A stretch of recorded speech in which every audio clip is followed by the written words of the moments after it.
اس نے ابراہیم علیہ السلام کے لیے آگ کو ٹھنڈا کر دیا۔ اس نے یونس علیہ السلام کو مچھلی کے پیٹ میں زندہ رکھا۔ اس نے موسیٰ علیہ السلام کے لیے سمندر کو 2 حصوں میں کر کے اس کے بیچ سے راستہ بنا دیا۔ اس نے یوسف علیہ السلام کو کنویں سے نکال کر اس کی حفاظت کی۔ اس نے ایوب علیہ السلام کو خطرناک بیماری سے نجات دے کر شفا بخشی۔ اس نے مریم علیہ السلام کی پاک دامنی کو ثابت کیا۔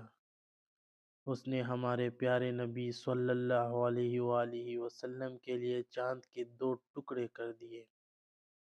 اس نے زکریہ علیہ السلام کو عمر کے آخری حصے میں اولاد عطا کی۔ تو آپ لوگ شیئر کیوں نہیں کرتے ویڈیو؟ آپ کی وجہ سے کتنے لوگوں کی رہنمائی ہوگی، آپ سوچ بھی نہیں سکتے۔ کم از کم شیئر کر دیا کرے ویڈیو کو۔ یہ ایک نیکی ہے، صدقہ جاریہ ہے، اس کا ثواب آپ کو ملتا رہے گا۔ جزاک اللہ خیر۔